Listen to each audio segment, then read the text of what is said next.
So, what have you been watching lately? I watched a little bit today, a little bit last night. I watched what did I watch? I watched Before and After, the Voyager episode, like the one really good Kess episode that I think, Yeah. at least. Um,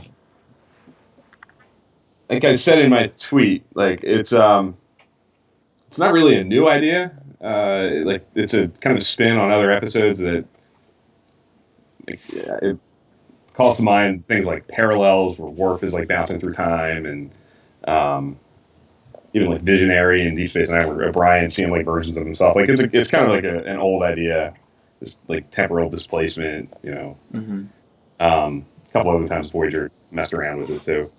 Uh, but she's really good in it. Like it makes me kind of wish that they gave her better stuff to do. Like when I watched that, I don't want to say I dislike Jennifer Lean, but uh, when I when I watch the show as a whole, I I struggle with her. I think she's kind of weak, but like I've said before, I think the material she was kind of given at the beginning is not really setting her up to succeed. And Mm-hmm. in this particular episode, I think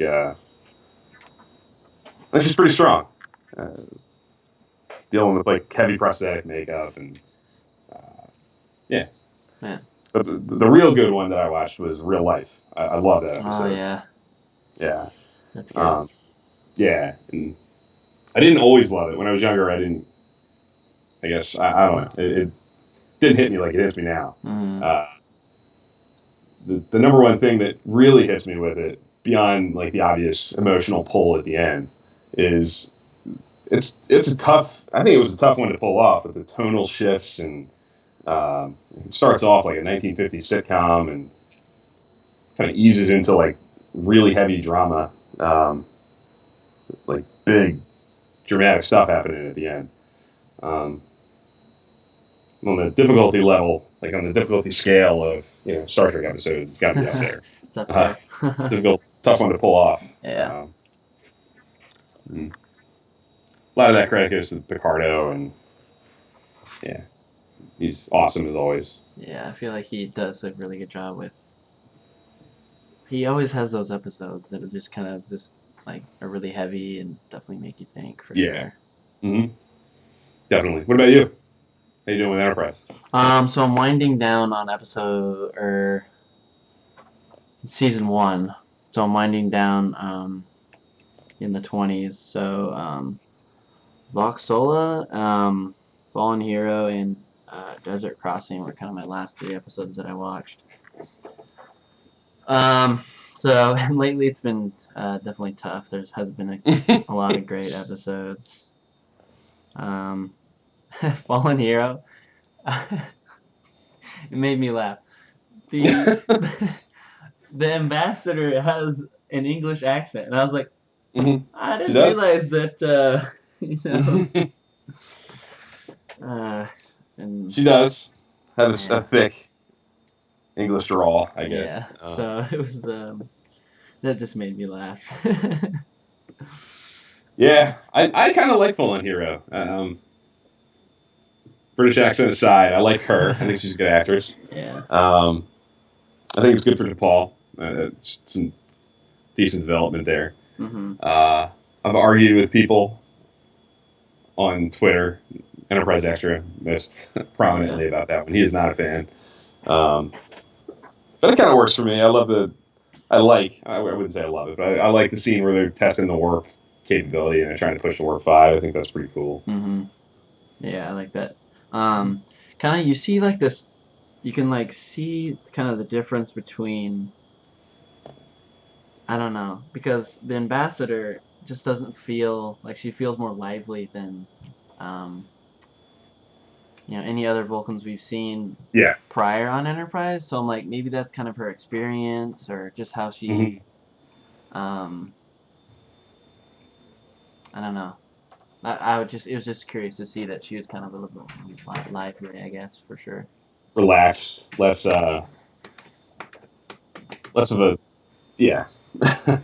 Yeah, there's definitely, and I always read it as she's an ambassador. She's not on Vulcan. She's not, tied into the politics of the High Command. She's off world. She's off dealing with, that alien race in the episode, but it kind of implies that she's all over the place. She deals with all these different aliens.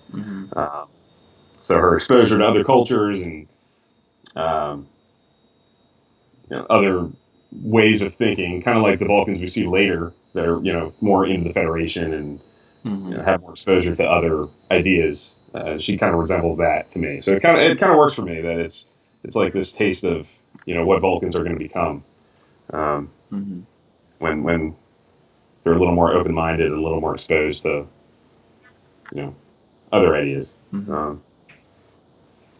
But yeah, it's not the best. I think it's fairly strong for season 1 for me. Like it's especially coming off the run that you were kind of just on, where there's kind of a dry spell a little bit with some pretty average stuff. I think that one kind of stands out a little bit. What do you think of Vox Sola? Out of curiosity. I loved it. Good. The reason why I loved it was because you got a taste of ordinary life. Yes. And I like that it wasn't kind of the big three. It was kind of like everyone got, like, kind of the main guys got sucked in, and then Yeah. It's kind of up the Hoshi, and I mean, not to give spoilers or anything, but they had to kind of set apart like their differences and stuff, and kind of overcome something. So I liked it. Yeah. But especially because it just got a taste of kind of everyday life, and it kind of shows that everything doesn't go as according to plan, especially early on. Yeah. They can't figure out the translator and stuff like that. And, Archer goes pouting to his office, and then kind of get that bromance of Trip coming in with the trying to pick him up. Yeah, pick him up and stuff. So I liked it, and that was I do too. The only one in this run I was like, no, I really like that episode. So that's good. Yeah, I really like the ending. Like when they do break through and communicate with the alien. That's like classic Star Trek to me. It does not make my list for today. It's not like an all-time great scene in my mind, but it's really good, especially for early Enterprise. It's got a really good score in that scene, at least. It's just got this big, feel to it. It's bigger than the average episode. Star Trek moment. And you got to see how force fields are developed. Yeah, absolutely. Yeah, it's a good one. That one's growing on me over the years, for sure. I think it's getting better with age.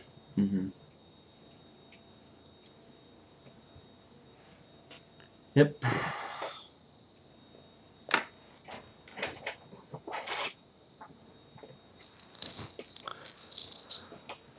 You want to get started with? Yes. Do you want to do the intro? Or do you want me to? You can do it. Okay. I'm not quite there yet. Yeah. Still working on it. Yep. Alright guys, welcome to episode 11 of Trek Live, your weekly live Star Trek discussion. This week, we are talking about our favorite scenes from Star Trek. Yeah, we've had some tough lists to come up with in the past when we've done these sorts of shows where we're coming up with our favorites. Our Dream Team crew was really tough, for me at least, to narrow that down. But this is almost impossible. I could try this again. Yeah, it was impossible. Yeah. I'm not satisfied with my list. I love my list. Everything that I'm going to talk about is top of the line Star Trek in my mind. But for the past few days, there's been some really encouraging and really cool Twitter response to our pushing this episode and talking about what we're going to be talking about, and it's really cool to see a lot of different responses and a lot of different, completely different responses. People would post 4 or 5 scenes, and somebody else would post 4 or 5 scenes, and they would be completely different. Very little crossover. So that just goes to show how many there are to choose from. They're for me, for people like you and me, Dan, that kind of like all of these shows and are not real specific to this show or that show. There's dozens of scenes for each series, and then you get into the movies, and there's all kinds of scenes there too. Yeah, you could So do, at least for me, you could do almost like an episode on each series and each movie. Yeah, And like so it was definitely absolutely. a tough thing to do. Yeah, there's no. I would have no problem with coming up with a top 5 for just TOS or just Enterprise. Let alone just trying to do it this way with a combination of everything was fun and really challenging.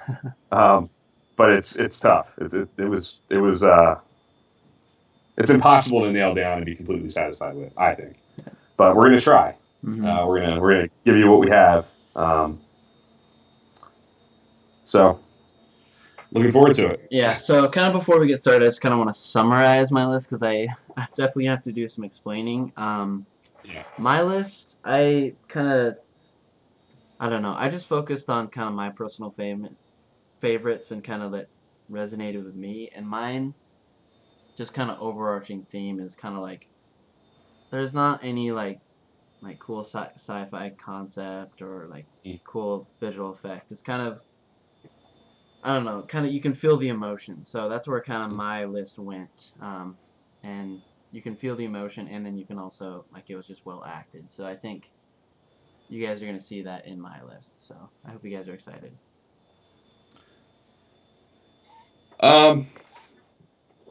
Yeah. First off, before I respond, hi Jordan. I see you're here. Hey Jordan. Keep us updated with that score, please. I see you're watching championship soccer. But yes, as Jordan says in the comments, don't be afraid to speak up. If you're in here and you're watching us, use the comments. Let us know what you think. Give us yours. Give us your list. Respond to ours. Yep, and there's no wrong answer. So no wrong. Yeah, absolutely. We're interested in all opinions, all takes. But kind of going off what you just said, Dan. Mine's pretty similar. Emotion definitely plays a big part of it for me. It's when I'm thinking about this, I'm trying to come up with scenes that really make a lasting impact beyond maybe just visual coolness. I'm looking for big character moments, big things, and big universe moments, things that kind of shake up the status quo of the series. I have some of that stuff in here. But I could go in any number of directions. If we wanted to focus on just like action scenes, that would be easy for me. Yeah. I could do that. I could do if this was more narrow focused to character moment. You could do that. But this is just like the most broad view of favorite scene. It could be anything, and I tended to lean more heavily towards kind of like you did, emotional impact. Big character stuff, I guess, is probably the best way to put it. And things that put it and make an impact on the series as a whole, the franchise, really. Big iconic stuff. So yeah, I'm hoping that we talk about more than just our 5. I'm hoping that people who are in here might bring up things that we can talk about beyond just what we were able to come up with, because there's more than just the 5 that we're going to talk about. I think that the 10 overall, I guess, that deserve to be talked about in a topic like this. So my fingers are crossed. But you want to start? You want to go with your number 5 and we'll work our way from there? Yeah. So just I don't know if you mentioned this, but also just realize it's not like our top 5. It's just 5. Oh yeah. Moments, because it would be definitely really hard to even more difficult to kind of rank each one. So these are just 5 favorite moments that kind of made the list. Absolutely. Uh, I'm the same way. I have them. Yeah, they're. This is not a scientific ranking by any means. mm-hmm. So I'm gonna start with kind of my first moment. I guess it's kind of it could I don't know this is there's also an honorable mention. So I kind of chose a DS9 moment. Cisco's kind of monologue in past tense. Mm, Um, I know it's kind of a different episode for people, it's a great episode. but I think I don't know. It just kind of speaks volume, and I think he did a great job acting, and like you just kind of felt the emotion and all that stuff in his monologue in the office, and he Mm-hmm. gets fired and all that. So I just like when I was just watching it, it was just such a powerful performance. When I think back on memorable moments from Deep Space Nine, I think of that. Also, just also an honorable mention of Deep Space Nine. Worf has a kind of saying to Jadzia Dax, and he is without sin. Go back and watch it; is awesome. It's like a cheesy moment. That's a terrible episode, but Incredibly cheesy, but yeah, it's a memorably great so. moment, and that's what I also think of when I think of Deep Space Nine. So, um, yeah, those are my Yeah, kind of two together. I kind of cheated there, but that's okay. cool. Um, the first one I'm going to talk about is from my beloved Enterprise. I did sneak an Enterprise scene in here. Um, I went with Archer's speech at the end of Terra Prime, which to me is like Star Trek in a nutshell. He talks about it being about the self discovery and learning about each other and learning about what brings us together and our commonalities and our differences. More so than being about what's beyond that next star, he says. Mm-hmm. Um, that's to me. When I first saw it, and every time I go back to it, every time I watch Enterprise, it really is at the end of Star Trek in the Prime Universe up until Discovery, like right at the end of it, the last thing you kind of see almost, um, summing it all up. Like Mm-hmm. what is Star Trek? And it's impactful to me because it's the end of that show, and like I've talked about before, it's right at the point where I think Enterprise is firing on all cylinders. The cast is great, the show's working, and the rug kind of gets pulled out from under it, Mm-hmm. obviously. But it always makes a huge emotional impact on me because it reminds me why I like Star Trek the way I like Star Trek. It puts it all into perspective, and like I said, I think it's in universe defining what it is. In universe and out. Mm-hmm. I think it's a quintessential Star Trek moment, and it may. I'm sure there are people out there who would try to put a list like this together and never think to put an Enterprise scene in a list of the top five, with so much great stuff coming from the more heavier hitter shows that are bigger and maybe were a little more successful. But you know, all that aside, I don't know that I don't think there's a moment in Star Trek history that better defines what Star Trek really is, and so I couldn't not include it in this. So that's the first one. I'm Yeah. not going to say number five, but it's just the first one. Yeah. Um. Yeah, and I think yeah. I guess for my next one, my next moment, um, I didn't unfortunately didn't sneak in Enterprise on my list, but I tried. I kind of moved some stuff around and snuck a Voyager moment. Um, so for my next one, it's in the episode of Someone to Watch Over Me. Kind of Doc pronounces his love to Seven, but at the end you kind of figure out it's not her. Mm-hmm. Um, I feel like Robert Mercado does a great job. There's definitely a lot of emotion in his performance and his Mm-hmm. really genuine. And I'm a sucker for obviously my first one was about the cheese too, so I'm kind of a sucker for the cheesy romance. So yeah, that's my kind of next moment. Yeah, that's a great one. Mm-hmm. that's a really underrated episode for my money. I think we've talked about it before at different points, but that's a big one for me. That's especially Voyager for better or worse, and I love Voyager. We've talked about this. Yeah. Voyager kind of becomes a more action adventure show at a certain point, right around that point in time. I think around the 5th season, and I think that's a really pleasant kind of break from that. An episode that focuses on the characters and has some levity, has some humor. Lets 2 of the best actors on that show, Robert Picardo and Jerry Ryan, really stretch and dive into their characters. Yeah, and what I like about it is like Star Trek isn't really known for its romance and its really dramatic, moments like that. But when they do it, I think they do it pretty well. So, absolutely. Yeah. Hi, Zane. Dan, I know Zane. I've talked to him for a long time. He's a friend of mine. But I think this is Zane's first appearance as a Trek Live viewer. So thank you for coming. Yeah, glad you could stop by. Yep. And good to see that you agree with us that someone to watch over me has a killer ending. The last thing I'll say about that real quick that I kind of want to sneak in there is that the reason I think that's so impactful is because I think that relationship was really well built up. It's not sudden. It's not, kind of just thrown in there like some others that come later with Seven and Chakotay. I think Chakotay being a little more out of left field. Yeah.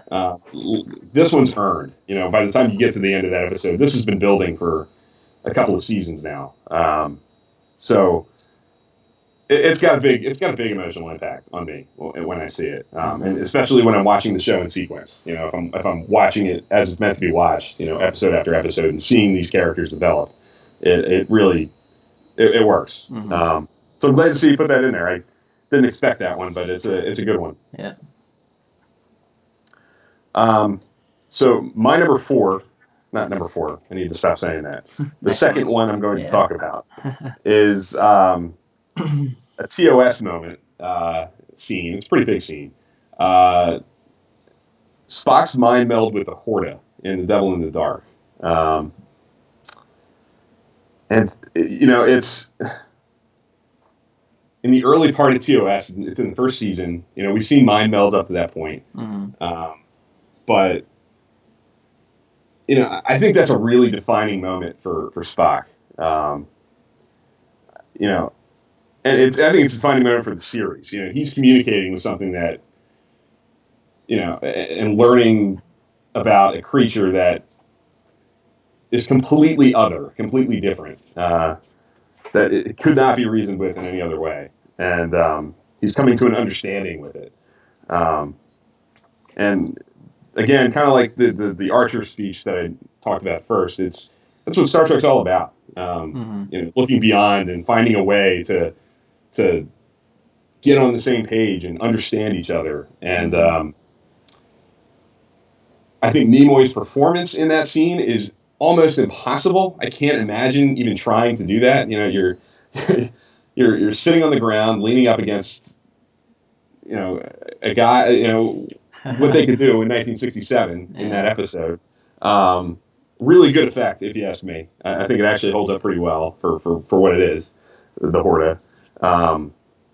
But he's interacting in this big emotional way to nothing. So again, kind of like I said earlier, it's a high on the difficulty level scale. It's a tough performance to pull off, especially given who Spock is and what you've seen from Spock up to that point. And the other bonus that I would give it is I've seen a pattern. I've seen it mentioned on Twitter and in wherever else, I don't know, on the internet. I've seen people say many, many times that that's the first thing that they remember seeing in Star Trek. That seems to hook people. That episode, that scene. My dad, I can say, would tell you that what introduced him to Star Trek was seeing that scene, like stumbling on it and being like, what is this? And it interested him, it pulled him in, and it never let go. And I've seen that talked about from other people besides him. So it clearly has an appeal that has brought people into the franchise, brought people into Star Trek. So that's my number 4. Spock's mind meld with the Horta in The Devil in the Dark. Mm-hmm. Again, like I said, it's kind of a quintessential Star Trek scene moment.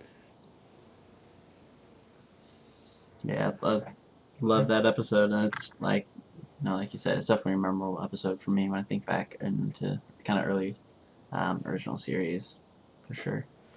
Yep. What about you for your next? So my next kind of scene that I gonna talk about is kind of the birth of Kirk, and also the birth of the Kelvin timeline. Again, I think I'm cheating with. This is kind of a few scenes put together, but I just remember, watching in the theaters, watching Star Trek 09 for like the first time, and that whole first sequence happens.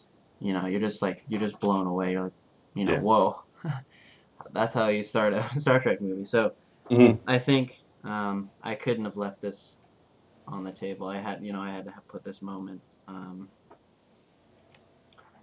onto my list. So yeah, and I'll just build off you by saying that it's on mine too.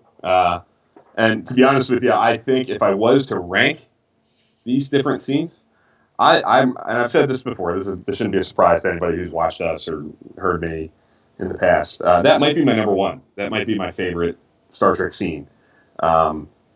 It's Star Trek being reborn, just like Kirk's being born. It's introducing Star Trek to the 21st century. I think it's bringing it into the 21st century in a new and fresh and kind of bold, different way.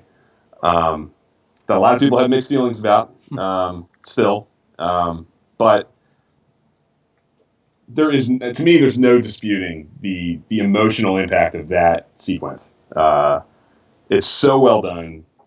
The score, the visual effects, the pacing, it's just on another level. I don't think, from a technical aspect, Star Trek's ever approached that since or before it. Mm-hmm. It's just a classic movie moment to me, beyond Star Trek. So yeah, and we've talked about this scene before in other shows, but to me it's pretty indisputable, and it's pretty close to the top of my list if it's not number 1.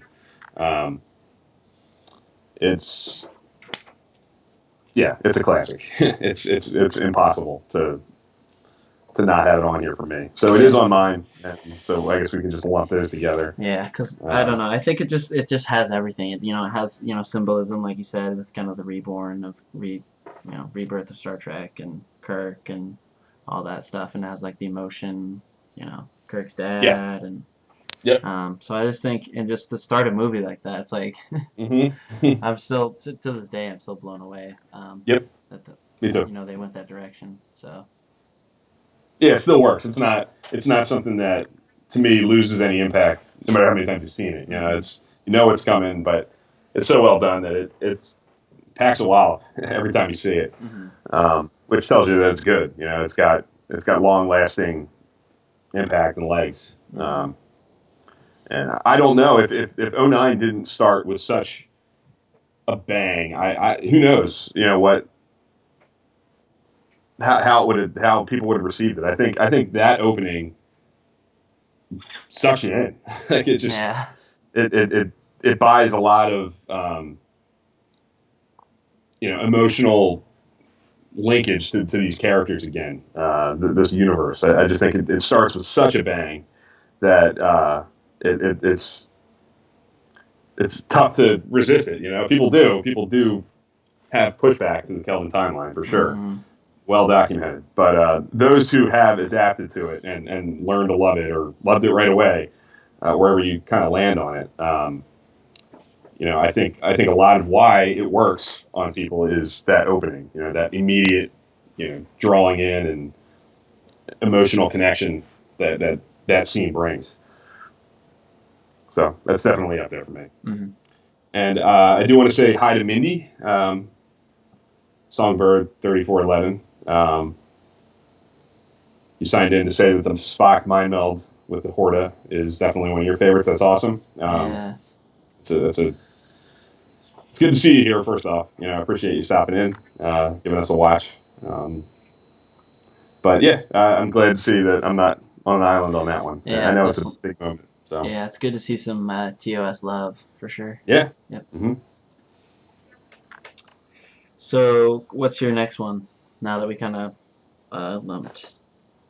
Okay, so I've talked about three so far. So um, I guess the next one I'll talk about is the Picard Lily. Uh, the line must be drawn here, scene in First Contact. I have that on mine too. There you go. I figured. Yeah. These are pretty big moments that are, I think, going to be pretty consistent on these kinds of lists. The one we just talked about, this one, and I have a feeling maybe the next one too. Maybe, I don't know. We'll see. But this one's pretty kind of similar to what you talked about with the ending of Someone to Watch Over Me. This one is great on its own merits because it's well acted. It's in a great movie. But the reason I think it's so good and that it's at this echelon of great Star Trek stuff is the build up to it, the payoff all the way back to the Best of Both Worlds. I think this scene has impact whether or not you've seen the Best of Both Worlds and you're kind of introducing yourself to this world through First Contact. I think because of the actors and the context within the movie itself, it works still. But if you've been with these characters and you've seen Picard through the Best of Both Worlds and beyond, it carries that much more. And for people like us who are really invested in this, seeing Picard's trauma going back to that, letting itself out in this way with Lily, and opening his eyes to the what's going on inside of him with the need for revenge and all the Captain Ahab stuff Yeah. is great, and it's just really well played. It's really well directed. It's again, it's kind of a boring choice because, like I said, I think if you put a lot of people in a room and you said a lot of Star Trek fans in a room at a convention or something, and you voted on what are the best scenes, I think this is a scene along with the last one we talked about that would be on these lists, that would show up prominently. But there's a reason for that, and it's because it's great. It really is a top of the line classic Star Trek moment. I think it's Patrick Stewart's. And I struggle to say this because he's got so many great scenes, great moments in TNG proper, the series. But if you put a gun to my head and tell me I have to pick Patrick Stewart's finest moment playing Picard, I think I would pick this scene. It's Picard in a way you don't typically see him, so overcome with emotion and driven by negativity, in a way that he's typically not. Like I said. That it stands out. It's different than the Picard that you usually see. So it carries a big impact in that way. So what do you think? Yeah, I've already said so kind of your argument at the end there. That's the reason why I put it on my list, is because you don't usually see Picard like that. He's usually as cool as a cucumber. But you can tell he's headed up to here with the Borg, and he just kind of he's kind of lashed out. And I think it's kind of not the first time you see, but it's kind of like a big moment where you kind of realize that, yeah, Captain Picard is human also, and I feel like his humanity comes out in that because he can't always be the captain that has all the right answers and can do everything. It's like, it's I don't know, it's like human Picard. Like he's not absolutely like a captain. He's actually like a person and a human being, and that's why I love it so much because that's just what he does. Kind of just I don't know, makes me feel that way. So that's why I love this episode. I mean, not episode, but movie, just because of his monologue. It's especially leading up to it. I just feel like it's like I'm building up to it, like I'm excited to see it, and then when I see it, it's just like so passionate and so powerful, and so That's why it's on my Yeah. list. It's because it's a human Picard, I guess.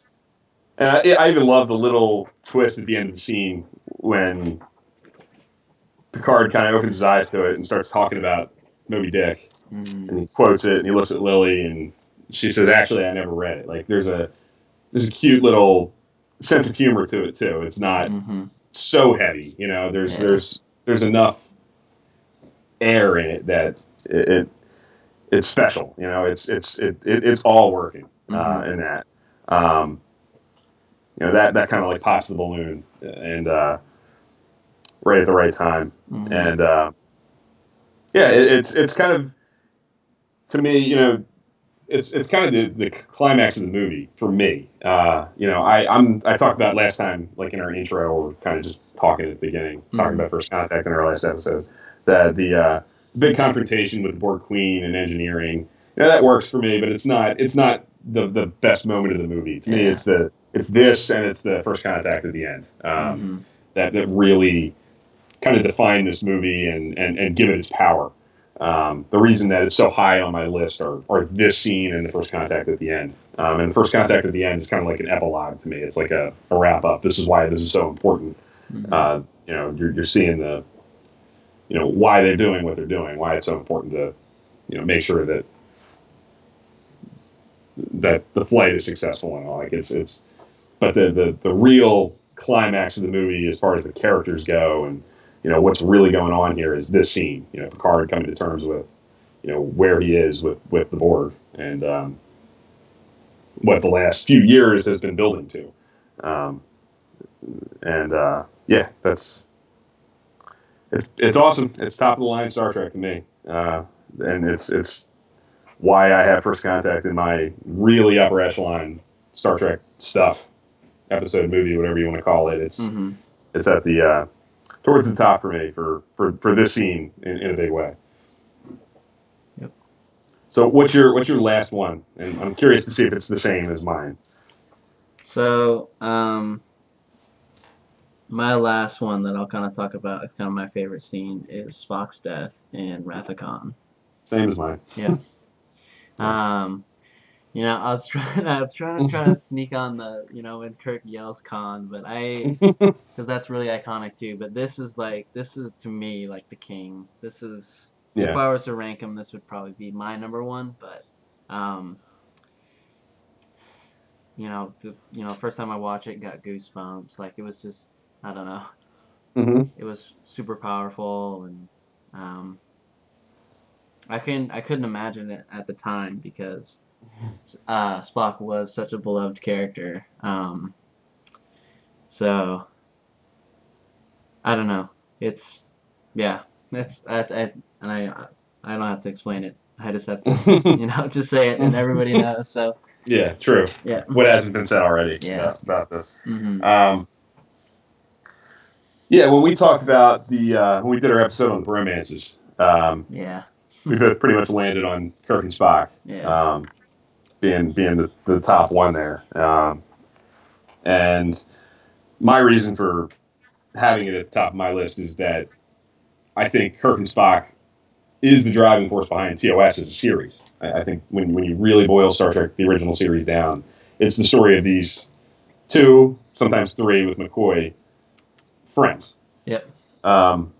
It's the driving force behind almost all the stories. It's what makes that show good. You know, I got to talk about before. You know, all the window dressing of the cool science fiction, action, adventure.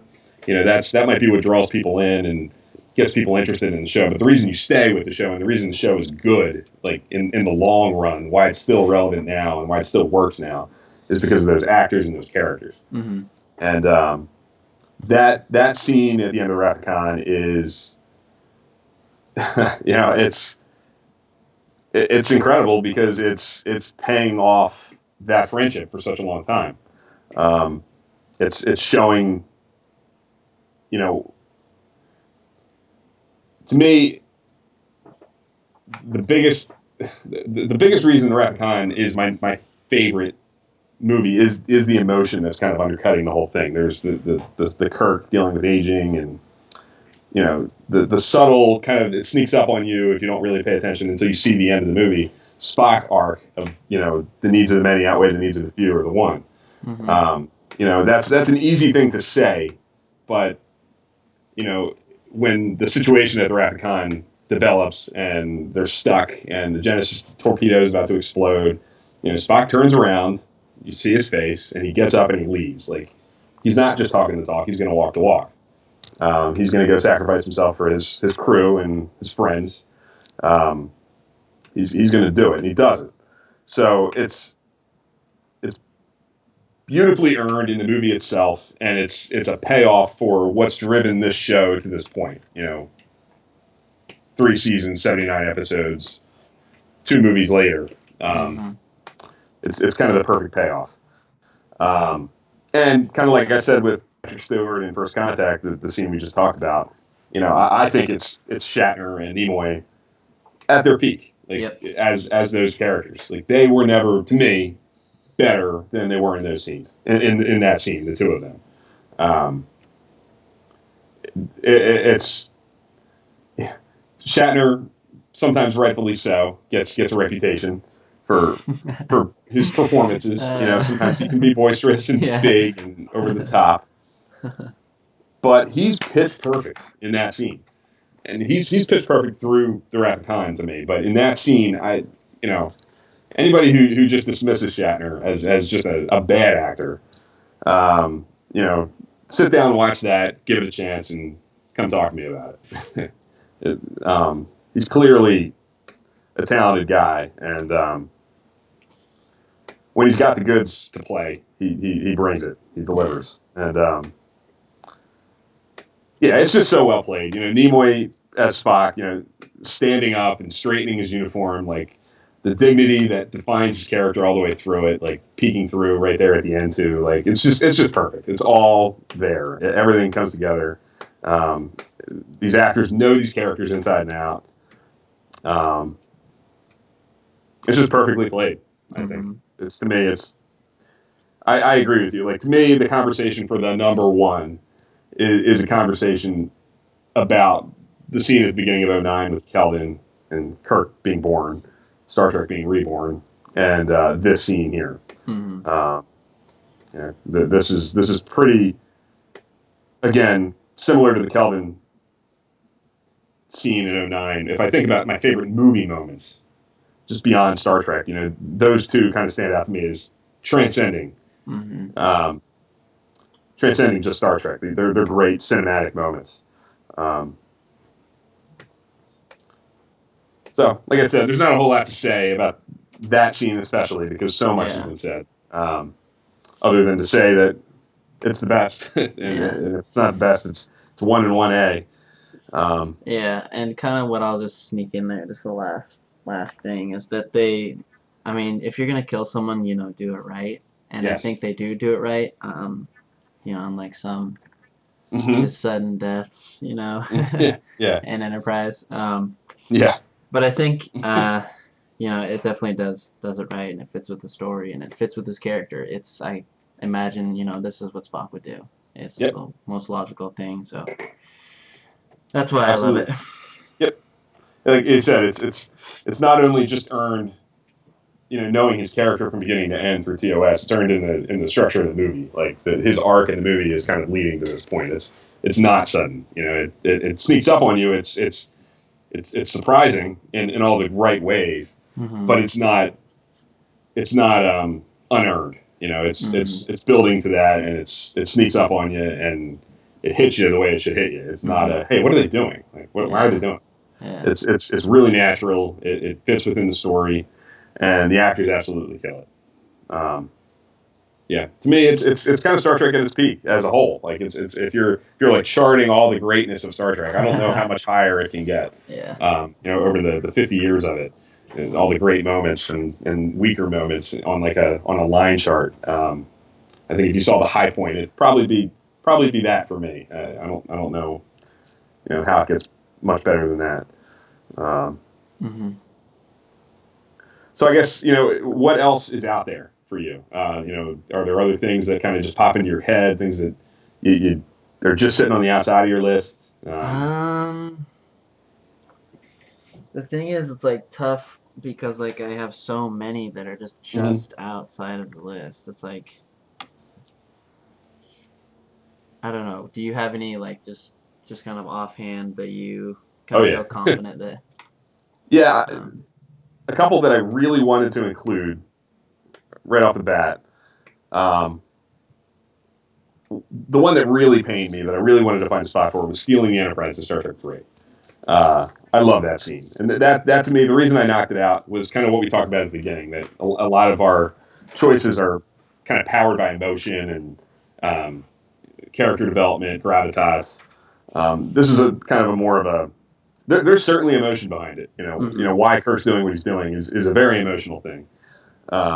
But I think the reason it's so good to me is the technical aspect of it, the model work, the visual effects, the music, Mhm. um, the way it's cut. It's just a great technical scene, and it's one that kind of blows me away every time I watch it. Every time I see Star Trek Three, that's like that's kind of the high point of that movie for me. Mhm. Um, so that's up there. Um, the Deep Space Nine moment, that if I had to pick a Deep Space Nine moment to like be the number one, I'd probably pick the Cisco Garrick confrontation in the Pale Moonlight. Oh, Um, wait, the when he comes in the shop. yes, Okay. Yeah, he yeah, just, knocks him out, right? Like doesn't even say anything, just like no, yeah. no, he is so angry because he realizes what he was kind of played. Um, had no idea like how far Garrick was really going, and their conversation is so good. It's so challenging, and Cisco's kind of inability to really respond to what Garrick's saying because he knows Garrick's right deep down, Yeah. given the circumstances, is perfect. Those two Mhm. actors are awesome in it. Uh, they're kind of at their peak. They're rarely better than they are in that scene. Um, and it's dark. There's a lot of stuff in that episode that's great. Mhm. It's definitely my favorite Deep Space Nine episode. And there's a lot of great stuff in it. But to me, that's like the powerhouse moment that always brings it home. Yeah. Where you see it on Cisco's face. You understand the weight of, you need that scene. If Cisco kind of just accepts it and doesn't show a reaction to it, it's his reaction to it in that scene where he walks in there and like you said, just hits him right away and Yeah. is like unable to control himself is what makes it not okay, but it makes it understandable. Like I can relate to Cisco. Like he's torn by it. He knows what he did. He knows what they did. Mhm. Um, he knows that it wasn't. It's not right. It's not the right thing, but it's the necessary thing. Yeah, and I like Uh, that you don't usually see like commanding officers just lose it. civilian, just that's why I loved it. Mhm. um, Yeah, and he yeah, keeps hitting him too. I love it. I love how yeah, it's staged. He's yeah, like he's punching him through the scene, hmm and Garrick's like stopping him and yelling at him. yeah, It's really good. It's really well directed. It's unique, memorable because of how different it is. It's not hmm just two actors standing there yelling at each other. yeah, Like there's some dynamic stuff going on in the way that they're playing it and hmm uh, the way that it's staged. Um, so that was really tough to leave off. Um, and real quick, just to throw a Voyager one in there because um, I wasn't able to fit one in. If I had to pick a Voyager moment, I think I'd pick Chakotay telling Janeway the story of the Scorpion to try to discourage her from getting too close with the Borg in Scorpion Part One. hmm I think that's great stuff. I think it's played really well by Beltran and Kate Mulgrew. Um, really puts it in perspective, makes you think. He makes a really good point. Um, yeah, it's a key selling point to that episode for me because part of why I love that episode so much is that it's it's easy to see both sides of it for me. hmm Like the dynamic of Janeway and Chakotay, they're both right. They both know what they're talking about. They know they're both their intentions are good. They know what they both are. They know what they're both very pure in their intentions. They're genuine, genuine, right? yeah, Exactly. Thank you. And that scene kind of sells the Chakotay side of the argument for me. That back and forth that they have makes me almost side with Chakotay. Um, it sells the drama of the of what's going to happen over the next episode and a half. What's left of it.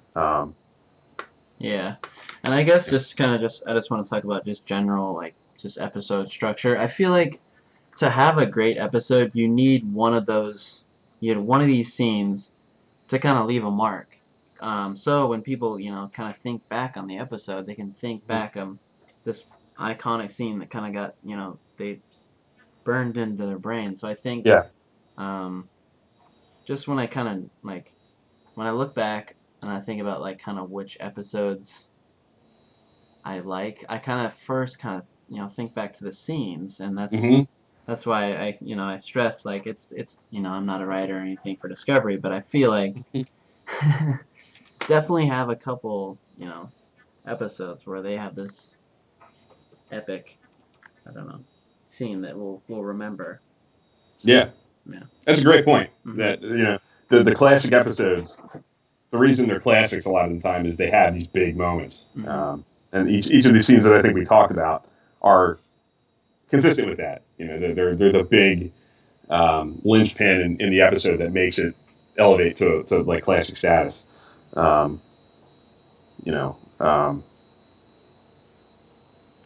I think that's a great point, and yeah, you're right. If Discovery can find scenes like that to add episodes here and there, it's gonna be good. It's gonna be fine. Yeah. But that is key, I think, to have these big dramatic moments that really kind of define the show, help define the franchise. Yeah. Yeah, I mean, I don't want it to force it, but I just yeah, I just think it has to be strategically built up. Sure.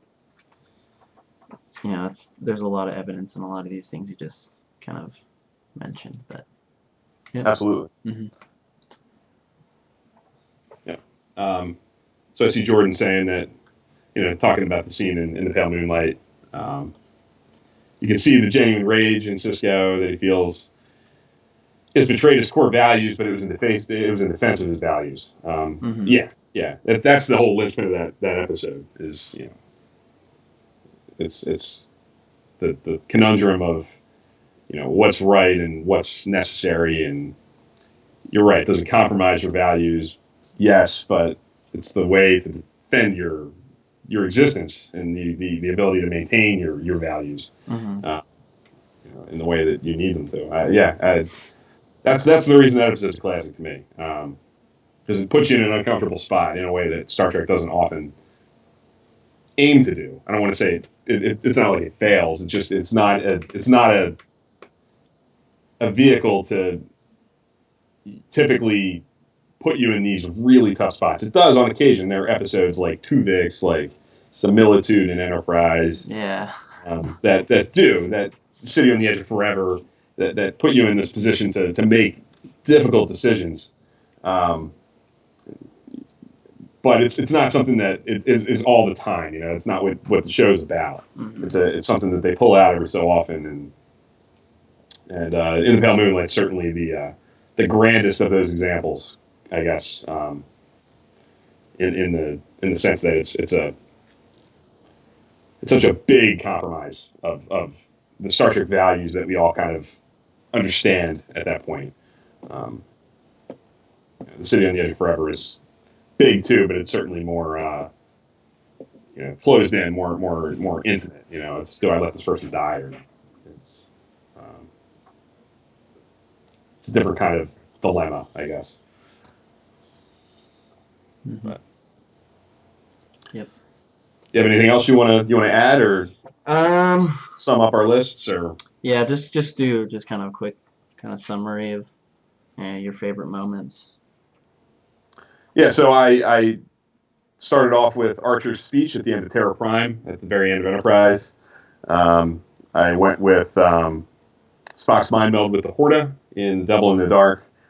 The destruction of the Kelvin and the rebirth of Star Trek, Kirk's birth in the beginning of Star Trek 2009. Picard and Lily's confrontation in the observation lounge in First Contact. and Spock's death in Wrath of Khan would be my 5. Mm-hmm. But as we talked about in the beginning, there are at least 5 more, or like 25, 50 that a case could be made. And a case has been made on Twitter by in a lot of people's responses to our, like I said, our talking about this episode of Trek Live. We've seen all kinds of responses, and they're all valid and great calls. So, what about you? Yeah, so the first one that I talked about was Cisco's kind of monologue in past tense. Far Beyond the Stars, it's called. Oh, okay. Yeah. Okay. But yeah. I missed Far Beyond the Stars. Yep. So the next one I talked about was Someone to Watch Over Me. Kind of the Doctor's monologue with that, confessing his love. The next one was kind of the birth of the Kelvin timeline and the new Kirk. My next one that I talked about after that was, similar to Bill's, Picard's monologue in First Contact. And then finally, the King, Daddy of them all, Spock's death, for my favorite moments. So, yep. Yeah, so I think our lists are good. I think our lists are we had 3 similarities that are like I said pretty quintessential, and I think if we went into a room with, like I said, 100 people at a convention or so, or something like that, those are 3 scenes that I think would probably make an appearance on like an average list where you're like compiling votes and stuff. But I think our 2 differences are good ones. Different approaches we hit on different shows. I think it's kind of ironic, kind of odd that our one TNG reference is in First Contact. We have nothing from TNG proper, and that's not any slight from me on TNG. There's so many to choose from. One that I would just kind of throw out as one more bonus that I would have liked to have included is Picard telling the story of Gilgamesh in Darmok. Like that's an iconic, huge moment for me that gets me every time. But that's just one. There's dozens of scenes in TNG. Data's last scene with Lal and the Offspring. There's tons and tons and tons. But I felt like, in realizing that we didn't have any proper TNG, I wanted to throw a couple in there just to throw it a bone. Not an intentional slight in any way. Yeah. But I think we had some nice variety, some big essential similarities, some matches. And over Twitter, over the last week, we've seen a ton of participation and responses that have brought all kinds of stuff into light, different shows, different episodes. Yes. So we want to thank those guys because I love just hearing you. Well, we love hearing your guys' topics. So I just thank you guys for definitely jumping in, responding, the discussion. Yeah. Yep. And anybody who hasn't seen that yet and is just finding us or checking us out on YouTube, if you go back and look at my Twitter feed at TrekFan4387, you'll see these threads, and I would really encourage everybody to check them out because there's so many great mentions beyond what we were able to talk about today.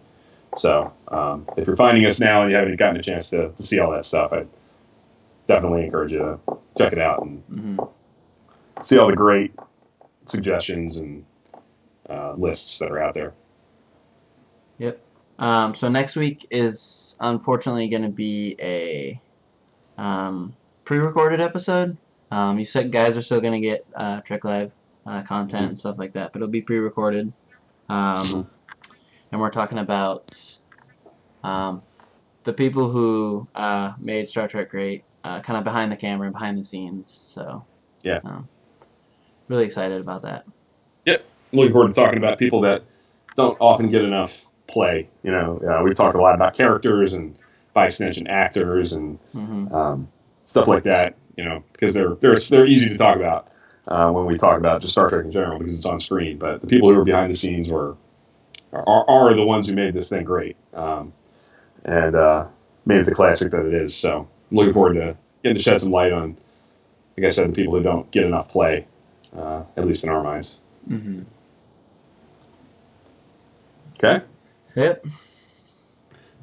So yeah, you can look for that next weekend on YouTube. We're looking forward to recording that. If you have suggestions, people that you want to, see mentioned or you want to make a case for, hit us up on social media. Like I said, I'm at TrekFan4387 on Twitter. Dan's at Trek Live. Tweet us. Let us know who you think is an essential Star Trek person behind the scenes, behind the camera. Give us some ideas. Give us more people to talk about. Just like this, there's a huge list of options out there, and unfortunately, we're not going to be able to hit them all in a roughly hour show.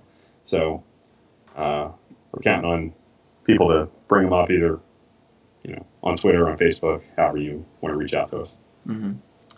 Yeah, so like Bill said, the discussion does not have to stop here. Definitely come over to Twitter and Facebook and all that stuff. Definitely thanks for stopping by, and we hope to see you next week. Thanks, guys. Thank you. See ya.